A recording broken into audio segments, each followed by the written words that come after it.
Feliz 2023. O Capital ESG é um podcast das entidades Unisa, Universidade de Sorocaba, IM Connection, Parque Tecnológico e toda a produção fica a cargo da Labcom.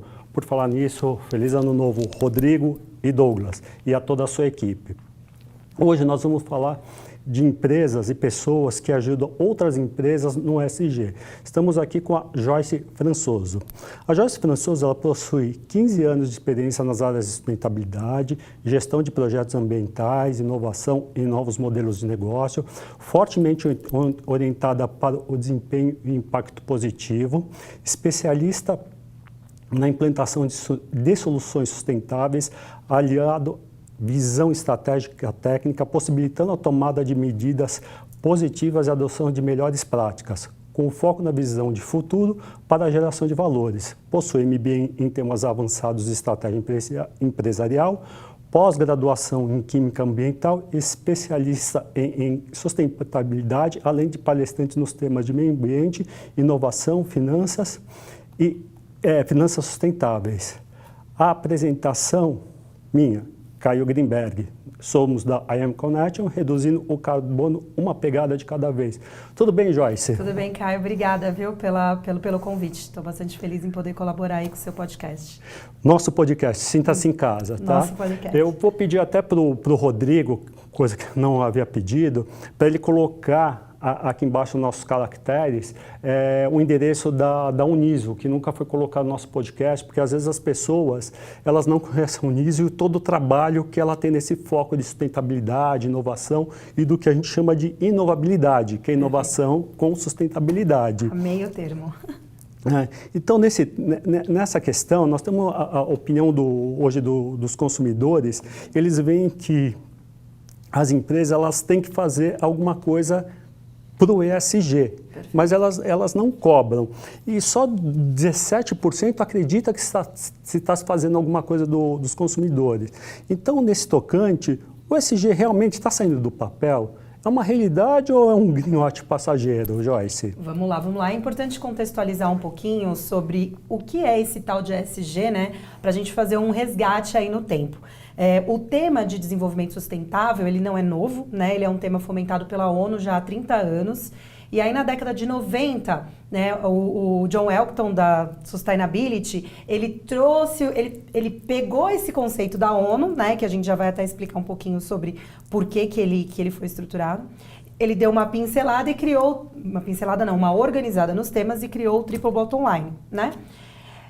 Em 2017, a Universidade de Cambridge entendeu que precisávamos ainda melhorar o entendimento sobre meio ambiente, governança e não só finanças, né?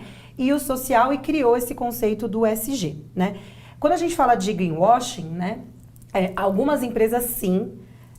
Eu acredito, né, aqui no Brasil, trabalho com a indústria há mais de 10 anos, então eu acredito que elas realmente é um problema aí do G, da governança, mas elas estão mal orientadas no sentido de o que é o ESG para elas, né? Mas o conceito de ESG, ele é um modelo de negócio, né? Que atualmente ele é cobrado por investidores, por análises de investidores e bancos para a gente acessar tanto investimento quanto capital, recurso no banco. Então, por que foi criada essa história do ESG com esse olhar para o investidor, né? Como vocês sabem, eu acho que, né, as pessoas que estão procurando esse tema já sabem que nós trabalhamos numa economia linear, né? Acreditando que os nossos recursos são finitos, né? Então, que a gente pode produzir, consumir matérias-primas e recursos naturais de maneira infinita, né? Então, mas já se sabe mundialmente, né, que os recursos, eles não são finitos, né? Então, aqui não é nenhuma... Quando a gente trabalha com ESG, não é nenhuma questão utópica da questão ambiental. Ela é um modelo de negócio necessário para a perenidade dos negócios a longo prazo. Por quê? Né? Sem pessoas não há economia e sem recursos naturais, né, não há empresas, né? Então, o ESG é uma metodologia para qualificar as empresas quanto a risco, né? Então, os investidores, eles olham os seus KPIs, então como que você está trabalhando os seus temas ambientais, seus temas sociais e seus temas de governança, porque quando você, né, fez a pergunta do greenwash, e aí eu disse que eu acredito que é um problema de governança, porque eles realmente não sabem aonde os temas ambientais e sociais estão alocados dentro da sua estratégia corporativa, e é esse encontro de temas que precisa acontecer, principalmente nas médias empresas, porque as grandes já estão melhores estabelecidas, né? Nesse tocante, como modelo de negócio, eu não acredito em greenwashing, né? Eu acredito que as empresas estão mal informadas, digamos assim, mas daqui para frente, pensando em perenidade de negócio, a gente precisa mudar a nossa economia, uma nova economia, né? Quando você fala de perenidade, nós estamos falando da própria palavra, de sustentabilidade, de se sustentar. Se sustentar correto? ao longo do tempo, é isso mesmo. Eu vejo a questão do ESG, nós trabalhamos muito com essa temática. Eu vejo assim que as empresas, elas não podem ser mais, ter um departamento de ESG, tem que ser o fim dela, ser um objetivo fim, o ESG. Como foi na década de 90 a questão da qualidade, em que se criou um departamento, se chamava auditores externos para ter a qualidade. Ou se não tiver qualidade, você não tem produto. Ou se não tiver sustentabilidade, não tiver envolvido no ESG, bancos de fomento, por exemplo, Larry Fink, que é da BlackRock, quando ele faz o discurso dele justamente em que fala que os investidores, eles têm que olhar esses recursos, porque o dinheiro também não é deles, é para justamente ter sustentabilidade. Mas eu vejo assim, o tema da sustentabilidade é muito recente, são 40 anos. Se a gente vê que a industrialização ela começa no século XVIII e era o lucro pelo lucro, não era o ganha, né? Nós fizemos muita besteira nesse sentido. Acho que a pandemia, com a parada do mundo, a gente viu crise de burnout, né? Hoje ainda tem muita gente nesse sentido com burnout, excesso de trabalho intelectual, mas também viu que a natureza ela se regenera. Então é nesse sentido que eu pergunto, você trabalha com indústrias de mecânica pesada, isso? Não só, né? Eu trabalho com diversas indústrias aí, né? A gente tanto as leves, as light industries, quanto as hard industry também. Então, basicamente eu tenho conhecimento dos processos e desses temas ambientais, né? Nessas diversas indústrias, e nesse tempo, né? Nesses mais de 10 anos, eu já vi muita coisa melhorar. De fato, né? Existem muitos processos acontecendo para que a gente possa caminhar nesse lugar mais sustentável. Temos muita coisa para fazer, mas... Mas, Joyce, eu vou te fazer uma pergunta bem discreta. Não tem muita indústria que empurra algumas coisas ambientais por baixo do tapete? Esconde seus cadáveres? Olha, eu não trabalho com pequena indústria, tá? Então, para dizer assim, em algum momento do meu passado, essas empresas que empurravam cadáveres para baixo do tapete não estão mais, né? Até porque... Não se sustentaram. Não se sustentaram, exatamente. Então, eu não acredito hoje que as empresas elas estão negligenciando os temas. Talvez não estão dando a importância na sua governança, ou seja, trazendo o tema de sustentabilidade para pautas de discussões a nível top-down, né? A nível de gerência mesmo e diretoria. Então, dos seus grandes gestores. Talvez eu acho que é esse gap de entender o como a sua estratégia fala com as suas, digamos assim, a sua materialidade de tema ambiental, ela ainda é desencontrada. Isso é uma coisa importante. O tema ambiental, social e de governança, ele não é o mesmo para todas as pessoas. Depende de onde você está, depende para quem você está falando, depende de qual é o seu processo, né? Então é muito importante, uma das coisas que faz muita falta quando você vai conversar com os líderes das grandes indústrias, é entendimento da materialidade, que é o conceito do GRI mesmo. Quais são os temas, né, fomentados não só pelo seu processo, cada processo ele tem um impacto, uma externalidade do seu processo, então esses eles já são realmente, eles precisam estar no radar para ser trabalhados, mas existem temas que são trazidos pelos seus stakeholders, né? Então, o quão importante é você escutar os seus stakeholders, públicos de interesse, externos e internos, para que você gerencie o tema de ESG de acordo com a demanda da sua empresa, que vai muito além de um tema ambiental. Não é simplesmente um tema utópico ambiental, né? Muitas vezes as pessoas confundem ESG com, como é que se diz, com o tema de filantropia. Filantropia é um item de governança, né? Que a gente precisa gerenciar, faz parte, a empresa tem lá um capital, dependendo de onde ela está estruturada financeiramente, ela precisa destinar algum trabalho para a filantropia, mas não só. Aqui a gente está falando de modelo de negócio. Então, de fato, né, as empresas elas precisam ter profissionais com essa expertise para elas entenderem melhor a sua materialidade e ter ações baseadas no que aquilo que é importante para elas, para terem gerência sobre esses temas, né? Joyce, você falou uma coisa importante, quando você vai falar com a alta gerência sobre ESG, você tem que convencer a alta direção que o ESG, esses temas, eles são atividade fim, correto? Ele não vai ter um valor intangível, ele é um valor contábil que vai entrar para a tua empresa, ele vai entrar nesse teu financeiro. Então, como é que você está conseguindo tirar do papel no Brasil? E eu vou fazer até um parênteses que aconteceu esse final de semana, que, com a invasão dos poderes, né? E eu vi nada de conotação política, não vamos falar de política, mas o atual presidente, ele faz uma declaração em Araraquara, que ele fala assim, olha, vocês fiquem ligados na questão ambiental, tá vendo? Araraquara choveu, está sobre água, é mudança climática. Mas isso eu vejo que é um greenwash também. Acho que tem que se dosar, porque historicamente o Brasil, quando chega dezembro, janeiro e fevereiro, há essas mudanças, né? Você vê Petrópolis, você vê Rio Grande do Sul, sempre houve essas enchentes, sempre houve essas chuvas. Então a gente tem que começar a dosar para não ter as fake news.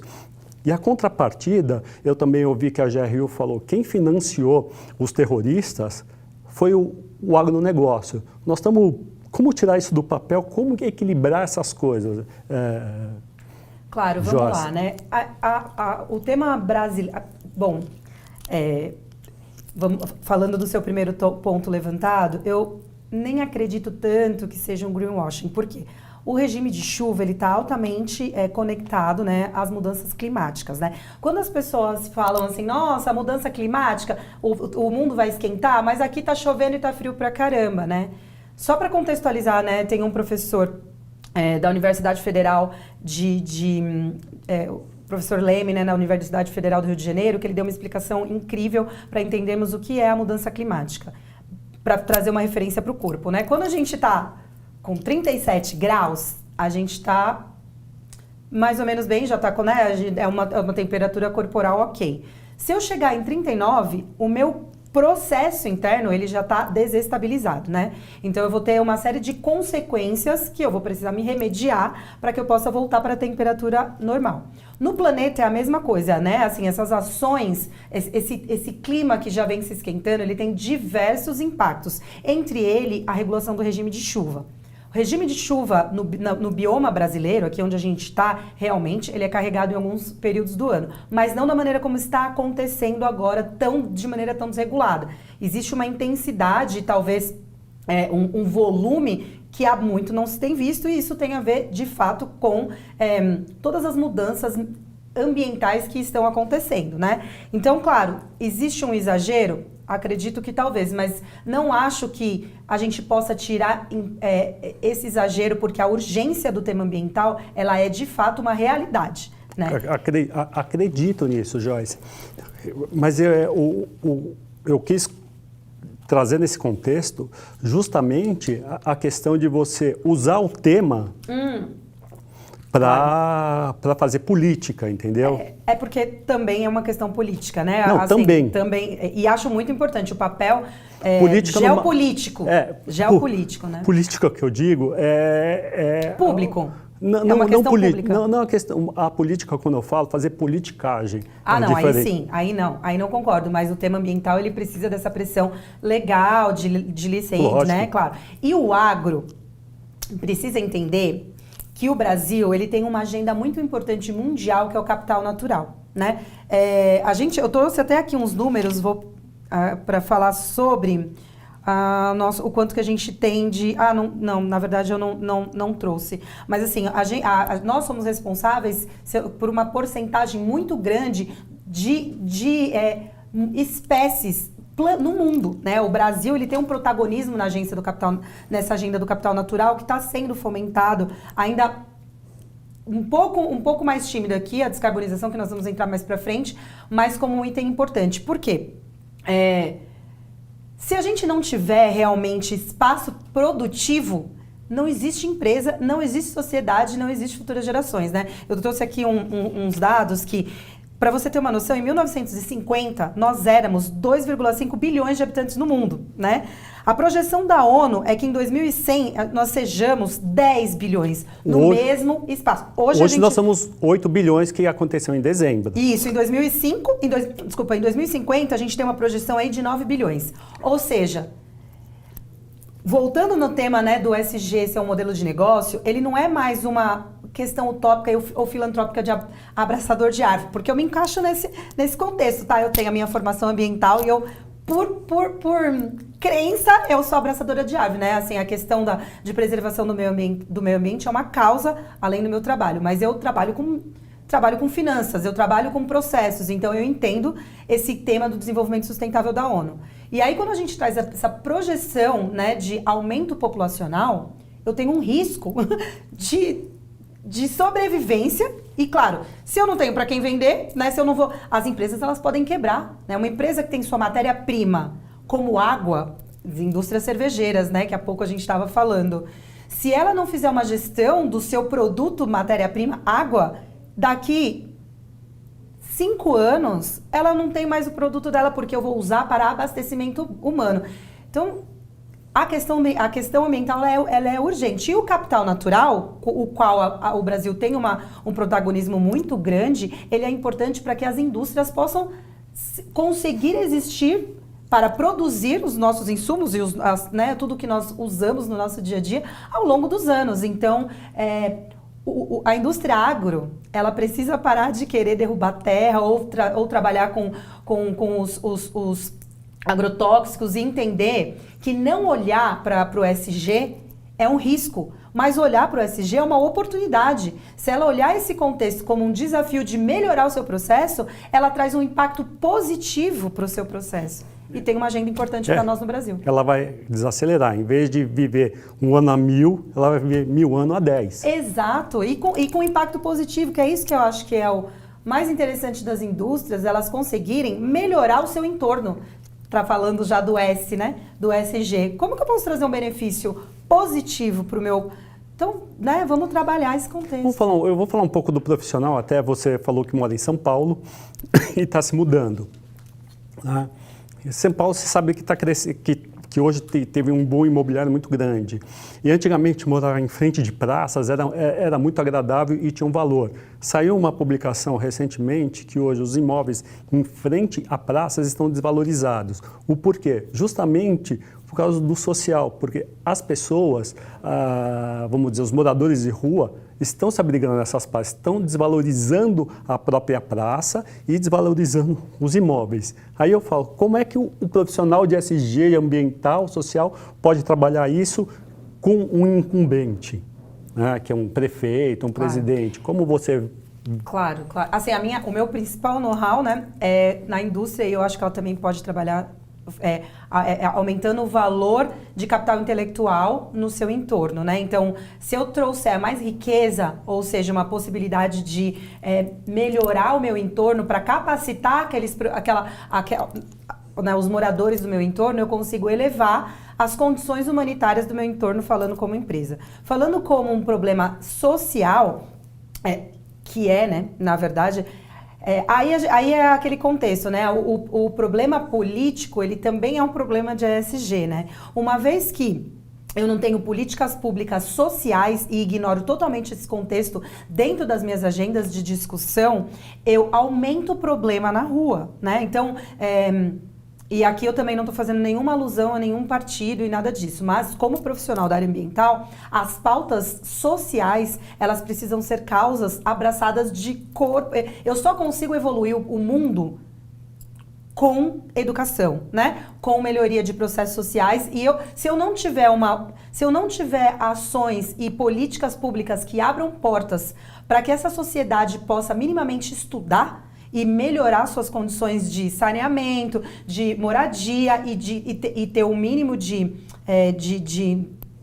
como é que se fala, dignidade para existir, eu vou ter esses problemas sociais na cara de quem não está querendo ver, né? Então não tem para onde fugir, nós somos um circuito fechado. Você pode ir pro seu prédio, entrar de carro e fechar a porta, mas em algum momento você vai se deparar com isso, que é o meu problema. Então você está falando, vou fazer uma negativa de Dostoiévski, então estamos falando que o ser humano precisa de educação e respeito. Precisa de educação e respeito, com certeza.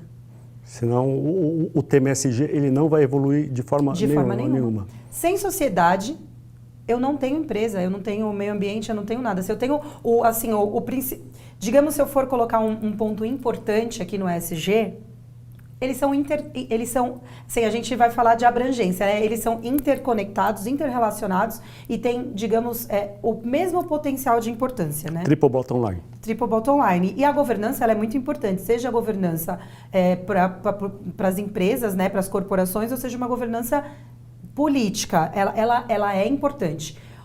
Mas eu tenho o elo que move isso aqui todo, que são as pessoas, né? Eu preciso trazer dignidade, moradia, é o nosso artigo 225 da Constituição e o que a ONU vem fomentando.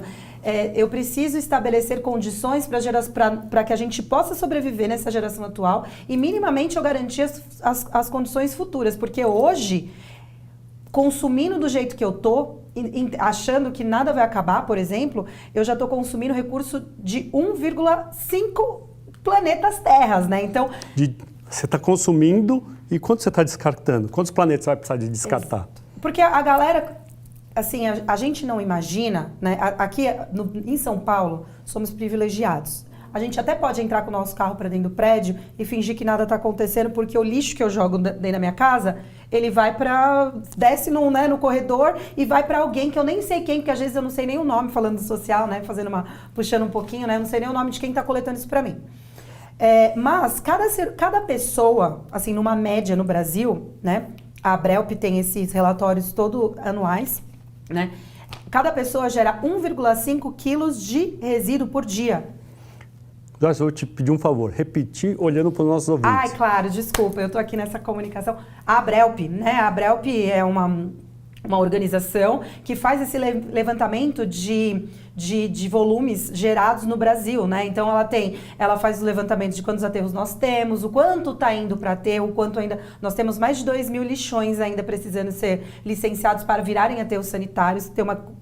Fazendo um pop-up aqui, né? Aterro sanitário é uma obra de engenharia com impermeabilização de solo, que pode, inclusive, ser um local de geração de bioenergia através do biometano, queima de gases que são gerados na decomposição da matéria orgânica, né? Então, assim, a gente ainda tem uma transição no Brasil muito importante para fazer, principalmente nos estados mais carentes, né? De transformar lixões para aterros sanitários. Mas, claro, tem um problema ainda da população do entorno que vive de coletar resíduo, porque a gente ainda manda muito resíduo com valor agregado para descarte. A gente minimamente faz os descartes aqui em São Paulo do que é reciclável dentro do nosso dia a dia.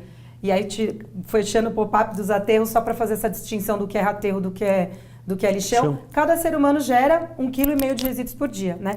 Tem um estudo que fala que tudo que eu consumir agora, em 6 meses, já está sendo descartado. Eu não tenho mais uso. Obsolescência programada, estudem sobre isso.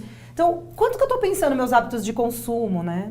Obsolescência programada. Obsolescência programada. É aquela história assim, ó, a televisão, antigamente não, a geladeira da minha avó tá funcionando na casa da minha tia, já passou pro meu primo. Antigamente esse conceito não era estruturado dentro das empresas e eu acredito que empresas grandes, né, principalmente aí de eletrodomésticos, né, já estão se atentando para a questão ambiental. A gente tem vários temas para trabalhar sobre essa questão do uso. Tem leasings, né, como é feito com bicicletas hoje em dia, mas falando de eletrodoméstico, a gente compra e descarta, houve um boom de mudar peça de computador, televisão, geladeira. Então eu comprava, daqui 5 anos eu não conseguia arrumar mais a minha TV, precisava ser descartada. Eu vejo essa questão do consumo muito mais como ferramenta, né? Porque justamente a Bosch, ela entra no mercado americano vendendo furadeira. Quanto você usa de furadeira na tua casa? Você precisa de uma furadeira? Pois né? Então, assim, a indústria precisa sobreviver. É o que você falou. Lisa, vamos fazer uma coisa compartilhada nesse sentido. Compartilhamento é maravilhoso. O que eu não uso, você pode usar. Eu acho incrível esse E nesse existem empresas que compartilham algumas coisas dessa temática ambiental? Esse conceito ainda tem sido fomentado, tá? Mas a gente tem algumas iniciativas, por exemplo, do Itaú, fazendo as bicicletas, né? Os carros compartilhados. Não, o que eu digo grandes indústrias compartilhando o mesmo sistema, vamos dizer, um projeto ambiental. Aí a gente entra no conceito de economia circular, né? Esse conceito, ele está sendo fomentado sim, até porque, por exemplo, antigamente os resíduos gerados nas indústrias de alimentos e bebidas, né? Eles eram descartados no aterro sanitário. Mas hoje a indústria de ração animal, por exemplo, ela pode muito bem consumir alguns produtos do processo industrial de alimentos e bebidas, que dentro da validade, mas como matéria-prima já para o seu processo de alimentar gado de corte, enfim. Então, esses projetos onde o meu processo industrial conversa com o seu processo industrial e como a gente pode se relacionar, é um ganha-ganha, né? É aquela história, a gente precisa elevar o ambiente competitivo. Eu tenho o meu segredo de negócio, o meu produto, e aí a gente não está entrando nessa seara. Mas o quanto que a gente pode compartilhar boas ideias? Isso tem acontecido. A Fiesp, né, ela tem, por exemplo, encontros técnicos, né, que as indústrias vão lá e compartilham suas ideias. Não só suas ideias, tá? Suas dores. Nem todo... Nessa questão ambiental, ninguém faz nada sozinho, que a gente estava falando, né? A minha expertise não é a sua, a gente tem que dar as mãos, que é um conceito social.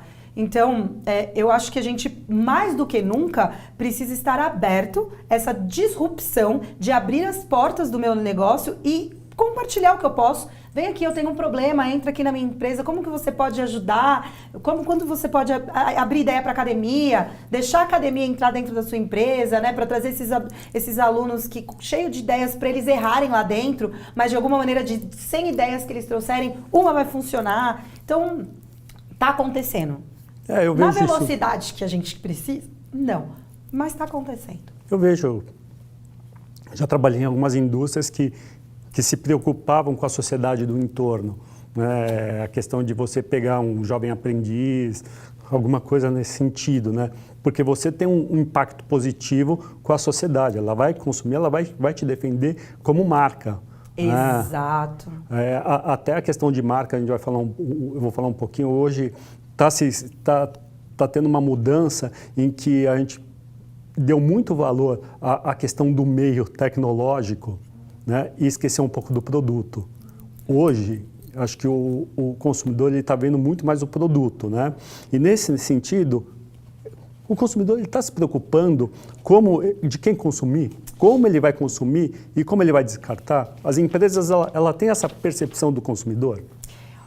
Eu trouxe aqui também uns dados para a gente abordar, né? A KPMG fez um estudo mundial. A KPMG, para quem não sabe, é uma consultoria de finanças e negócios. E finanças e negócios, e ela tem a área da sustentabilidade, né? Que, inclusive, eles têm dentro da sua rede de profissionais, uma profissional que eu gostaria de deixar o nome para todo mundo, que é a Maria Eugênia Buozzi. Ela é uma mestre de finanças, mas ela tem expertise em sustentabilidade. Ela é incrível, ela fomenta esse mercado e ela trabalha com o investidor e ajuda o investidor a analisar os balanços, né, das empresas e como elas relatam o ESG. Quando você fala de investidor, vamos falar que o ESG ele volta à tona por causa da BlackRock, Larry Fink. A BlackRock, como você sabe, ela gerencia o terceiro maior volume de dinheiro. Ele só perde, eu sempre repito, ele só perde para o PIB dos Estados Unidos e o PIB da China. Então, quando o Larry Fink vem e fala assim, pessoal, vocês têm que olhar o ESG e os próximos unicórnios, eles não vão ser de tecnologia, de busca, tudo mais, vai ser de inovabilidade, nós temos que investir nisso. Então, por isso que virou o queridinho. Aí vamos falar de transição energética, eu quero que você acabe de falar sobre O consumidor. o consumidor, né, como chama a profissional que você estava falando? Maria Eugênia Boazzi. Da Maria Eugênia Boazzi. Ela está dentro o estudo que eu trouxe é da KPMG, mas essa profissional eu gostaria de citar porque ela é realmente muito boa, né? Ela dá esse entendimento desse laço. É um pouco do meu trabalho também, tá? Claro, eu tenho a formação na área ambiental. Depois das 18 horas, sou até abraçadora de árvore, né? Tenho essa questão ambiental como causa de vida, realmente. Mas você não é ecochata, né? Não sou ecochata, porque eu trabalho com a indústria. Então, eu gosto da indústria, de verdade. Eu acho que tem um espaço para a gente realmente trabalhar o desenvolvimento. A indústria pode ser um protagonista nessa agenda. Não tem uma dicotomia entre indústria e sustentabilidade? Não, muito pelo contrário. Pelo contrário, eles precisam trabalhar juntos e a gente já vai falar dessas finanças, dessas transições e por que o mercado financeiro está trabalhando com a ESG. Mas só para trazer esse estudo da KPMG, ela fez um estudo com 30 mil entrevistados em 11 países, né? Um recorte especial aí focado em fatores ambientais de governança. Então, 85% dos consumidores hoje, eles já estão pensando na sua mudança de hábitos de consumo para entender melhor como as marcas podem prover produtos associados a esse impacto positivo. E não só produtos associados ao impacto positivo, né? Os hábitos mesmo, né? Os leites, por exemplo, se você for ver, leite dos grãos, que inclusive eu consumo, ele já está ganhando um espaço no mercado incrível, né? Então, quando a gente fala de ESG, eu não estou sendo chata, eu estou falando de oportunidade de ampliar portfólio. Eu posso fabricar mas como que eu estou olhando para essas demandas do mercado? Mas assim, o leite de origem animal, ele tem muito aditivo, correto? Então, ele tem esse lado. E outra, nós somos 8 milhões, correto? Nós vamos ter um problema assim, nós vamos ter um rebanho para sustentar todo mundo. Uma outra coisa que todo mundo fala assim, o plástico é o vilão, né? O poliéster, que tudo é poliéster. Será que a gente vai ter espaço suficiente para plantar algodão para vestir todo mundo? Óbvio que não, né? Porque assim, é aquela história, ou eu planto para comer, para sobreviver, para produzir, porque eu preciso minimamente ter recurso natural para trabalhar. Então, assim, a gente vai repensar os hábitos porque nós somos realmente simpatizantes com a causa, ou eu vou repensar o hábito porque daqui a pouco nós vamos ser um número gigante de pessoas no mundo e eu não vou ter como compactuar com empresas que não estão olhando para a minha condição de sobrevivência, né? Então, é uma necessidade olhar esse consumo. E você vê, o Mercado Livre, também ele fez uma pesquisa que, inclusive, as compras online, ele tem um estudo publicado, também vocês podem procurar, chama Tendências de Estudos Online com Impacto Positivo. Né? Então, esse estudo, ele detalha que cerca de 4,3 milhões de pessoas adquiriram mais de 7,3 milhões de produtos sustentáveis no último ano no Brasil. Então, você vê que essa questão, ela gera receita, né? Então, até falando aí entrando no mercado financeiro, que a gente vai entrar na transição aí de matriz energética, mas quando a gente fala de ESG e tangibilidade, né? Antigamente o pessoal falava assim, não consigo tangibilizar projeto de ESG. Às vezes não, às vezes é uma questão de receita, eu posso realmente ampliar meu portfólio e ter produtos sustentáveis. Mas antigamente o pessoal só pensava no ambiental, né, Joyce? Ele não tinha essa coisa da governança nem do social, que quando você fazia alguma coisa social dentro da empresa, a alta direção falava que aquilo lá chamava-se clima organizacional. Da porta para dentro é clima organizacional, né? Da porta para fora nem existia, né? Só que então, você falou agora há pouco, né? Essa questão de você comprar a imagem da empresa que você está trabalhando. Então, tipo, essa é uma licença para operar. Imagina que você é uma empresa e você está entrando dentro de uma localização e você entra lá, não quer nem saber o que existe lá, qual é o impacto que você vai gerar, você entra lá e fala, eu sou dono do capital, eu mando aqui. Não é bem assim, né? Mas de muito tempo foi assim. Só que hoje... Eu mando... como é o ditado? Manda quem pode, obedece quem tem juízo. Né? Ou fala... Como é que fala? Tem uma frase aí que eu abomino, né? A minoria vai se... A minoria vai tipo assim, vai se render, a maioria vai se render à minoria, uma coisa assim. A gente está falando de poder financeiro? Só que não tem essa história. Somos todos uma unidade, moramos todos no mesmo planeta, cada um com uma condição, porque cada um partiu de um ponto, né? E na vida, né? Então nem todas as oportunidades foram as mesmas para todas as pessoas, mas a gente tem um contexto social onde eu posso trabalhar e melhorar o meu entorno. Mas o final é igual para todos. Então, quando você fala que impacta todo mundo, vamos falar da Covid, né? Claro. Que acontece na China, impactou todo mundo. Impactou financeiro, impactou todo mundo. E ela vem pelo ar. Imagina o clima mudando, como você falando, a gente ter que buscar recursos, não ter água.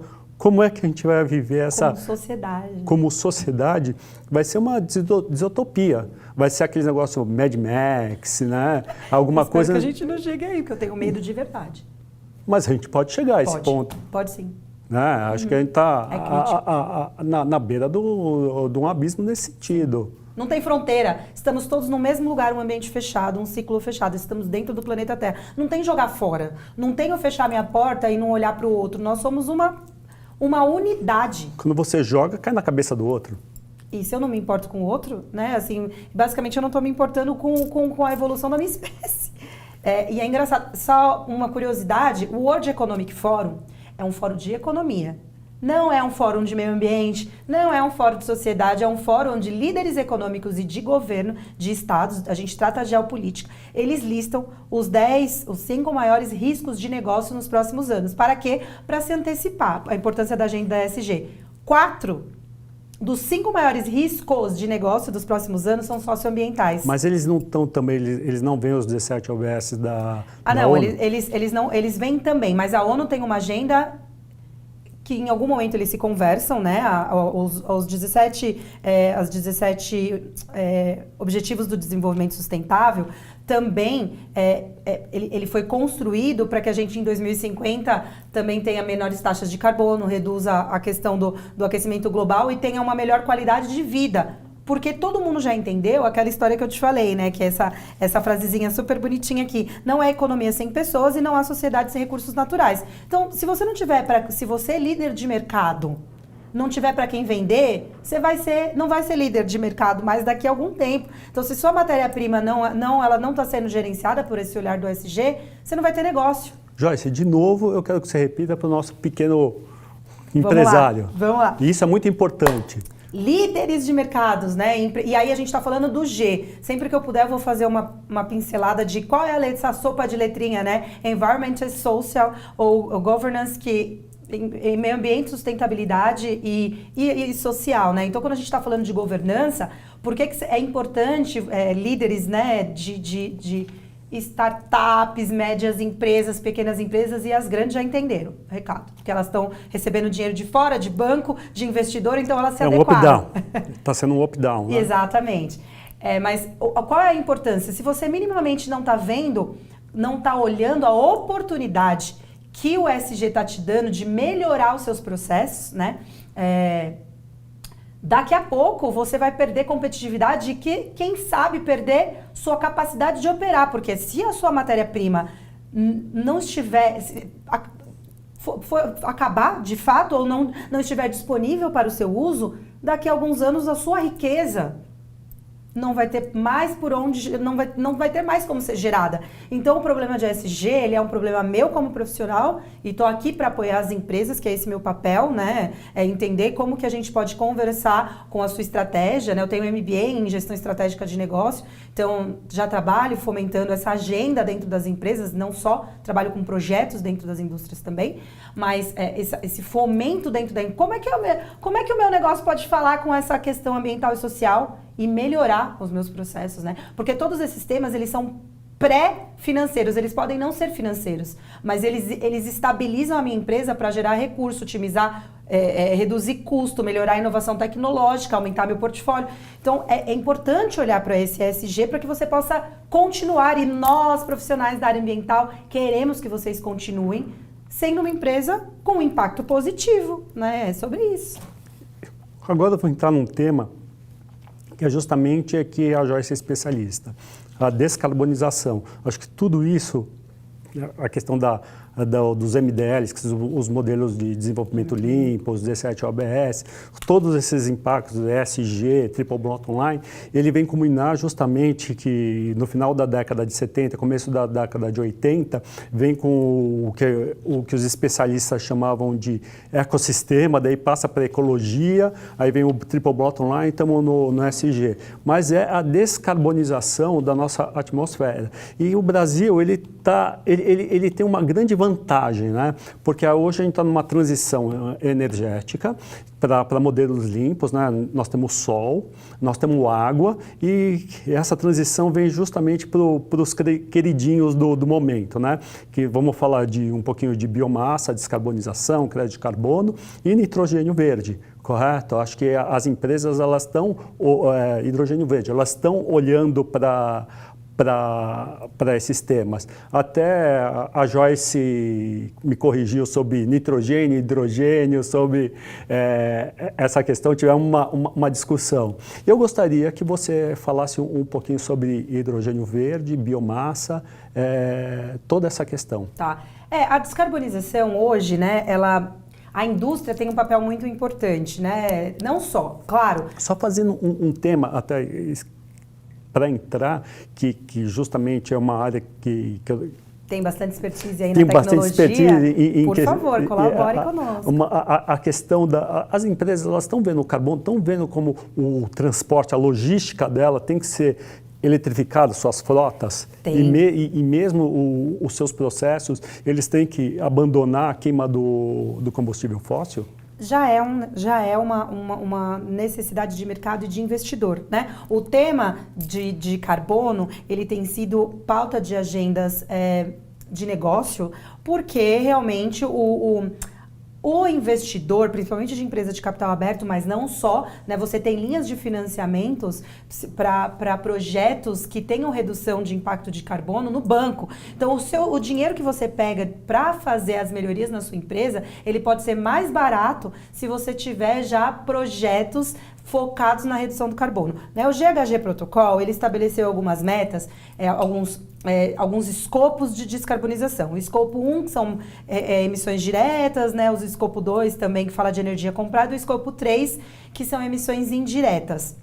Né, que também, por exemplo, fala de frota que não é minha, que eu contrato, né, ou se a frota é minha, se eu sou uma transportadora, é a minha emissão direta, né? Porque na atividade fim, como limpeza, logística, transporte, outras coisas, não são atividades fins das empresas, né? Mas às vezes né? Por exemplo, o Mercado Livre, exemplo, transporte também. O transporte faz parte do negócio dele. Então, ele tem a emissão do carbono através de frota, é uma atividade direta do fim dele. É a mesma coisa, às vezes, de você fazer o transporte de produtos perigosos, né? Claro. A maior poluente, que são a questão das companhias aéreas. Mas vamos falar de outras indústrias pesadas, que não é atividade free. Tá. Aí a gente está falando das biomassas e está falando da transição de combustível. Antes de eu entrar em tecnologia propriamente dita, eu só queria dizer que esse tema de carbono, além de ser um risco ligado a capital, né, que a gente está falando, eu gosto muito de falar dessa parte de finanças sustentáveis, porque é o que move o cara que vai comprar ou não o meu projeto. Então, para ele ter essa aderência de que a causa é dele também. Mas de um possível passivo. A taxação, e aí eu não estou falando de venda de crédito de carbono, né? Porque essa questão da venda do crédito de carbono está um pouco suspensa, porque lá o protocolo de Kyoto, naquele momento ele estabeleceu os preços, daí depois veio o Acordo de Paris e eu ainda não validei as metodologias do Acordo de Paris para vender os créditos de carbono que está parado. Mas essa é uma discussão que eu estou tendo, que eu sempre tive, que todo mundo fala assim, dos créditos de carbono verificados e os certificados. Os verificados é aqueles que você, estou andando a pé, estou andando de bicicleta, não estou emitindo carbono. É uma verificação. Uma certificação exige certos protocolos. Existe uma metodologia. Uma metodologia, protocolos, né, uma certificação, que isso vai ter um valor. Sim. E eu defendo, nesse sentido, Joyce, que ele vai virar moeda. Ele vai virar um criptoativo. Eu até acho que é até melhor, como eu já te falei, que o crédito de carbono ele vai ser um criptoativo, uma stablecoin, uma moeda lastreada no carbono. Então, um crédito de carbono, um criptoativo, que ele vai ter um número. Então, amanhã ou depois eu tenho uma pizzaria, eu vou viajar de avião, eu posso comprar uma criptomoeda que eu vou gastar esse ativo. Eu não vou voltar ele para o mercado.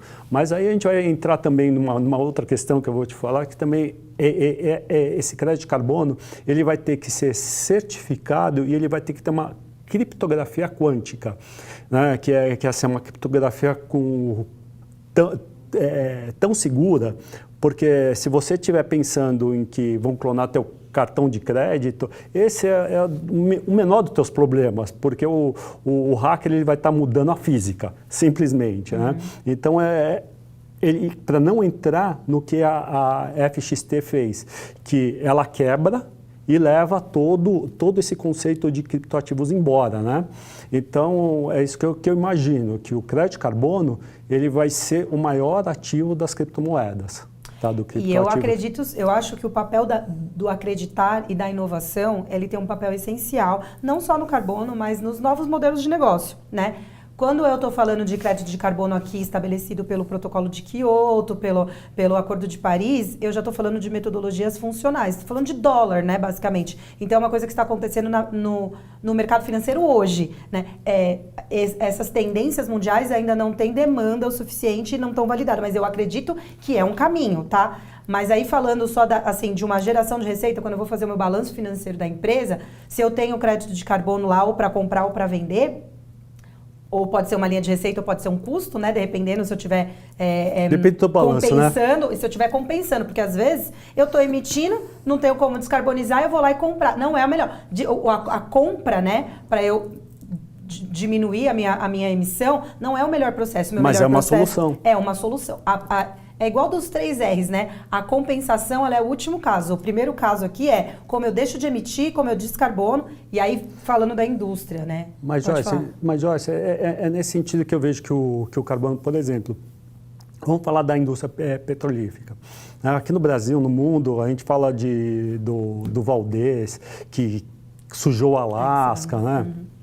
Nós vamos poder falar de vários acidentes, mas a indústria petrolífera, nos países escandinavos, na Península Escandinava e nos países nórdicos, ele ajudou muito a sociedade. Tanto é que Suécia, Finlândia, esses países, eles são líderes em ESG, porque a população lá, você vê, o IDH deles é altíssimo, e eles vêm do petróleo, correto? E qual a diferença deles para o Brasil?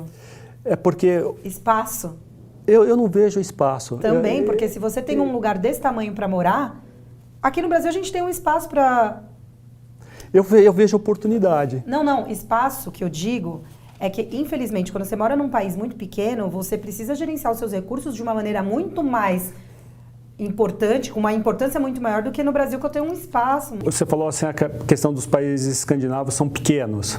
Né? Você acha que o Brasil ele não tem condições porque ele é muito grande, ele é continental, é isso que você quer me dizer? Não, eu acho que a gente tem um tempo de resposta mais lento, porque quando você tem um país com um território um pouco menor, a gestão dos seus recursos de qualidade de vida, ela é muito mais urgente, né? No país, um país continental, né? Porque nós somos muito grandes, a gente tem espaço, às vezes as coisas são deixadas para amanhã porque a gente tem espaço, né? Então, quando eu estou trabalhando por dispersão, vamos dizer, né? Eu tenho uma área de emissão de poluente. Então, por exemplo, a CETESB, aqui em São Paulo, ela não autoriza o licenciamento de incineradores por conta de dispersão de poluentes, porque aqui já está muito concentrado, né? Você chega ali na 23 de março, quase não respira de tanto material particulado emitido pelos carros. Mas quando você vai para o interior, você já tem uma dispersão maior. Então, quando você está trabalhando num país com uma região menor, você tem temas ambientais mais urgentes por conta de espaço, né? Então, aqui a gente atrasa um pouco as coisas porque temos espaço. Talvez seja uma coisa que na economia, eu sou economista também, que tem a economia do país da banana. Então, assim, onde os países nascem banana, é um país quente, de clima equatorial, temperado, então ele tem facilidade do alimento, então há o conforto. E quando você tem o conforto, você se acomoda. É isso. Então, assim, eu vejo assim, os países escandinavos, toda a dificuldade e tudo mais, com um único recurso, faz aquilo lá virar. A mesma coisa de Israel, né, que são judeus, que eles não têm nada lá, então tem muita tecnologia. Acho que é aquela parábola do monge, da vaquinha, você sabe? Não. Então diz que tinha uma família muito pobre, que ela morava na beira de um penhasco e tinha uma vaquinha. Era muito pobre. E o monge foi lá. Ele quis entender o problema. Né? Daí falou assim, do que você trabalha? Ah, eu tenho uma vaquinha. Ela me dá leite, eu faço um queijo, né? Ele estava lá. Daí ele falou assim, não, mas você tem que melhorar de vida. O chefe de família falou assim, tá bom. E o que o senhor sugere? Espera um pouquinho, ele foi lá e empurrou a vaquinha para o penhasco. Aí quando ele voltou, ele viu o cara plantando, o cara outros recursos. Então, é a questão do conforto. Quando você usar essa parábola. Quando você tem esse conforto, você se acomoda, você não vai para frente, né? Do Brasil. É esse o problema. Por exemplo, a questão da transição energética, eu vou falar um pouquinho, né? É uma questão que eu vejo justamente como eu falei dos países escandinavos, eu vou falar do Vale do Jequitinhonha, né, que ele é muito rico. Lá ele tem o petróleo branco, que é o lítio. O lítio, lá o nosso lítio, não sei se você sabe, ele é 20 vezes maior do que qualquer lítio no mundo. Então você sabe que tem uma busca hoje por causa de bateria, né? Do lítio, do nióbio, e ele está justamente no Vale do Jequitinhonha, que é muito rico, mas a população é muito pobre, né? Então teria que fazer um trabalho de ESG nesse sentido. Aí eu vejo também a questão da mobilidade elétrica. Como é que você vai fazer? Você imaginou todos os veículos sendo elétricos? Como é que você vai descartar tudo isso de bateria? Como é que você vai fazer? Então, há a transição de outras tecnologias e outras fontes da mobilidade, né? Você vai falar de biomassa, do nitrogênio. Eu gostaria que você entrasse nesse assunto e da descarbonização também. Tá. Daí, então, fazendo uma associação que a gente estava falando dos protocolos da GHG, né, dos escopos. Então, a gente já tem métricas para medir aí, para apresentar os relatórios do quanto eu estou emitindo no meu processo, o quanto eu estou emitindo de das fontes que eu estou comprando de energia, né? Então, a gente já vai falar dessa questão dos combustíveis e das fontes das emissões não diretas, que aí eu já estou falando de cadeia de fornecedor e tudo mais. E olha só um dado importante, né? Para você ver o quanto a indústria tem um protagonismo interessante nessa questão da descarbonização. Em 2018, as empresas investiram cerca de 5 bilhões de dólares e geraram uma redução de emissões de 921 milhões de toneladas de CO2 equivalente. Ou seja, a gente precisa muito desse fomento do setor privado, né, na questão da descarbonização. Antes de falar um pouco sobre essas novas tecnologias e fomentos, que é o hidrogênio verde, aí, que tem sido comentado mundialmente, a gente fala um pouquinho sobre a descarbonização de processos que está associado a esse escopo 1, das emissões diretas. Então, é como você disse, tem muita empresa ainda trabalhando com diesel, né, nas suas utilidades, ou seja, quando eu tenho uma indústria, né, ou quando eu tenho um município, aí a gente já vai falar da questão da onde eu estou comprando minha energia, que pode ser eólica, pode ser outras matrizes sustentáveis, mas falando um pouco da indústria, depois a gente fala das municipalidades, né? As indústrias hoje, elas precisam de energia e tem as energoextensivas, que é como você falou, né? As altas consumidoras de energia, que são as empresas mais pesadas mesmo, que altos consumos de energia. E aí elas precisam de utilidades, né? Para gerar o que elas usam no seu processo. Então, o que são essas utilidades? Energia propriamente dita, é água, é ar comprimido, é água quente, é calor, né? Então essa geração e aí quando eu estou falando de energia, eu estou falando de energia, diversas energias. Eu estou falando de energia térmica, eu estou falando de energia elétrica, né? Então tem diversos usos energéticos dentro das indústrias. Então, quando eu vou falar de descarbonização, o primeiro tema que eu vou falar é redução. Como que eu faço a redução? Será que eu estou sendo realmente uma empresa eficiente no sentido de análise do meu consumo de energia? E aí a gente entra nas tecnologias. Como que eu estou medindo isso? Né? Então é importante que você minimamente faça um relatório de análise de quais são os seus principais ofensores. Tem várias empresas que fazem relatório de emissão de carbono. Então, se você é uma empresa, às vezes você usa muita energia no seu processo. E aí as suas utilidades precisam ser gerenciadas para serem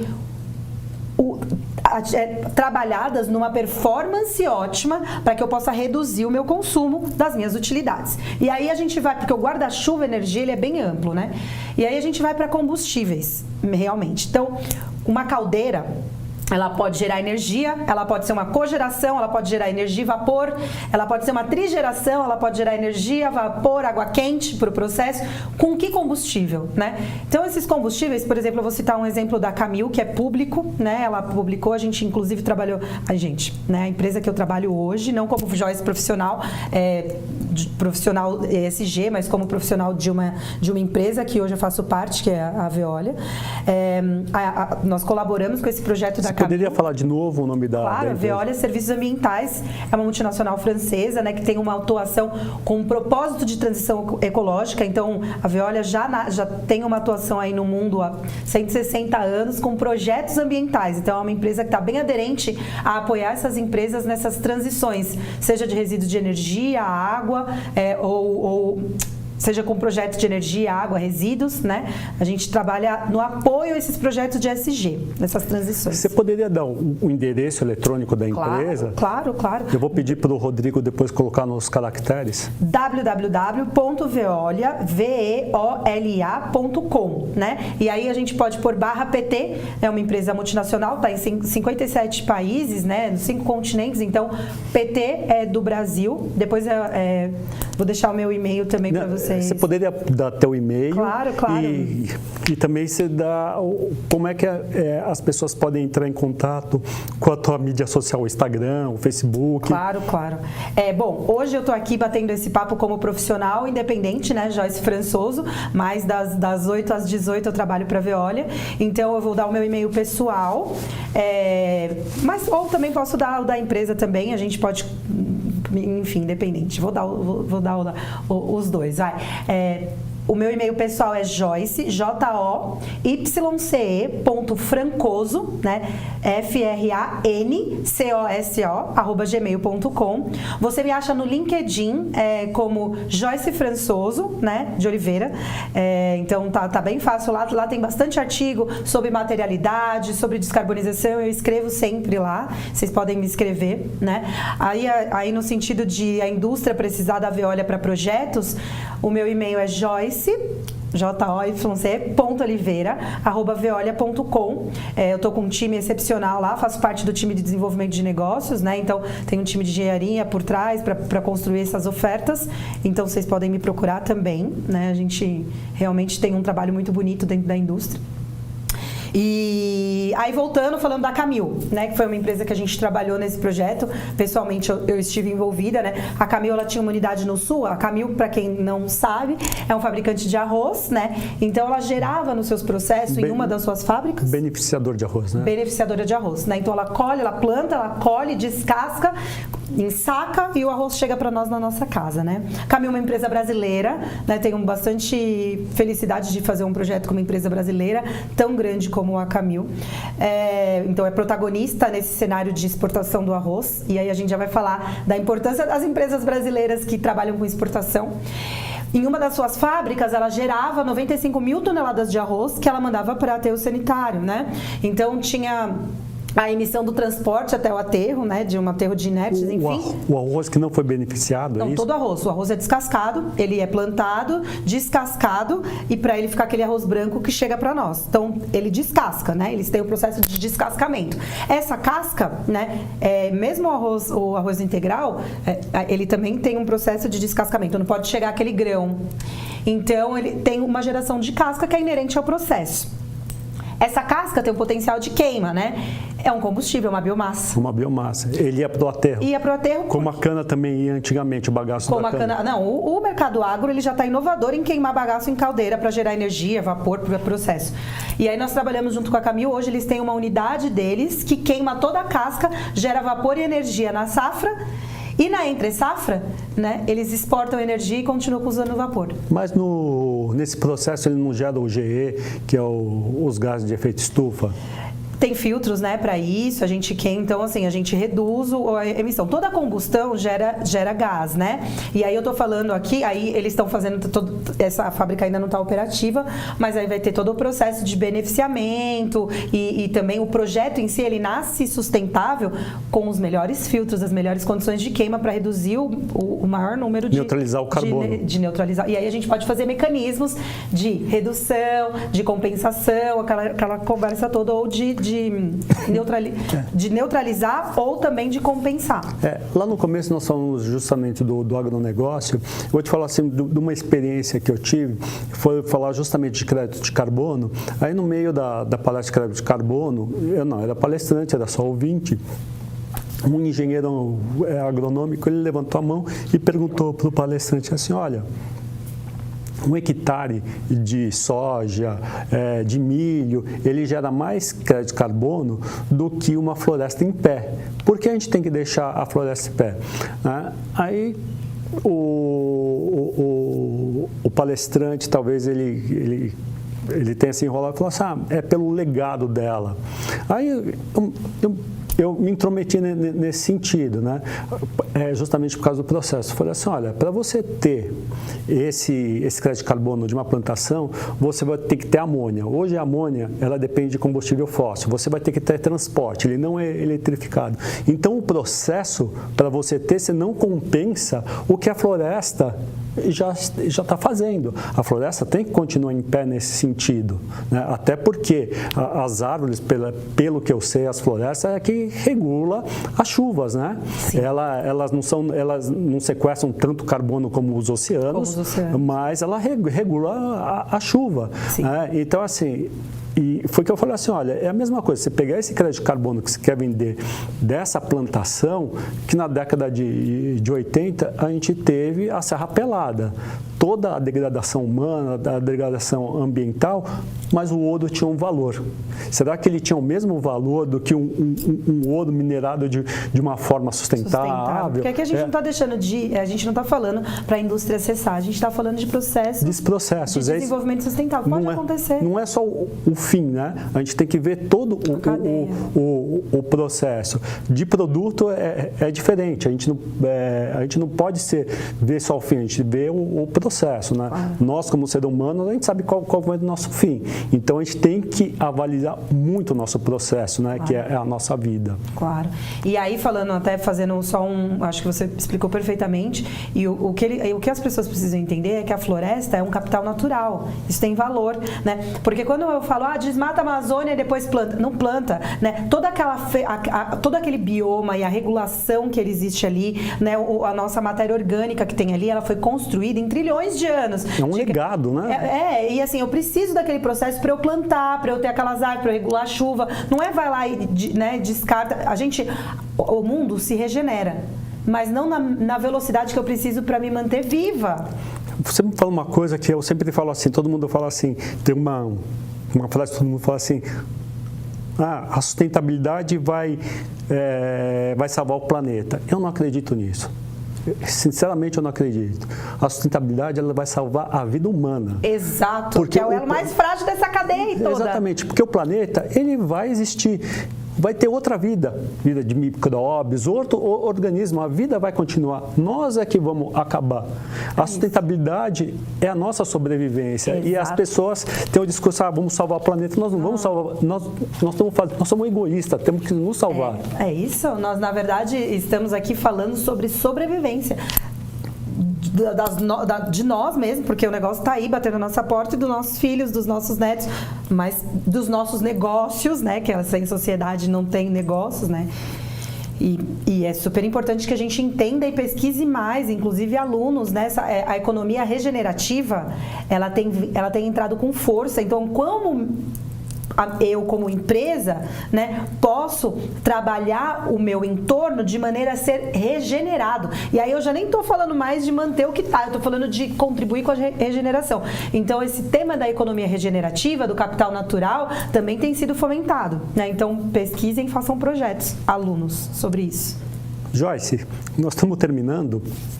O papo vai se alongar aqui. Claro.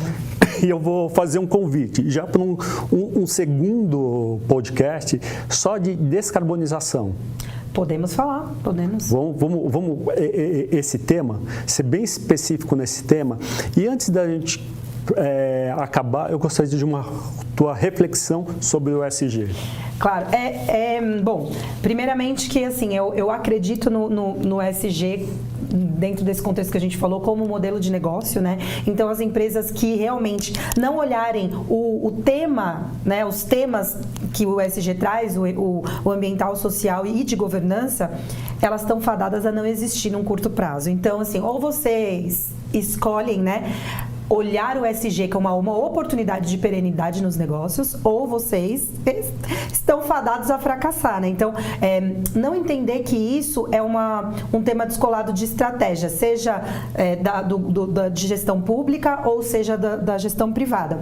É muito importante que a gente entenda o quanto isso pode afetar nos nossos negócios e não faça um greenwashing, né? Realmente estuda, faça uma matriz de materialidade e entenda que você pode ter realmente um processo muito melhor se você trouxer para dentro da pauta de agenda estratégica da sua empresa esses temas. Então, eu acredito, não como ecochata, só depois das 18 eu sou ecochata, mas antes eu realmente acredito em modelos de negócios sustentáveis e acredito que nesses profissionais, nesses alunos que estão trazendo essas inovações, não há ESG sem inovação, a gente precisa de inovação, então pensem, tragam projetos disruptivos, tragam ideias inovadoras para trazer para o laboratório ou enfim, para esses fomentos, porque realmente precisamos realmente de ideias. Joyce, muito obrigado. Eu que agradeço. Eu sou Caio Greenberg da IM Connection, reduzindo o carbono uma pegada de cada vez com a nossa energia personalizada em movimento. Aponte a sua câmera para o nosso QR Code que está na nossa tela, www.imconnection.com.br. Muito obrigado, Joyce. Eu que agradeço. Obrigada, muito obrigado, pessoal. Rodrigo, a todos. Tchau, tchau.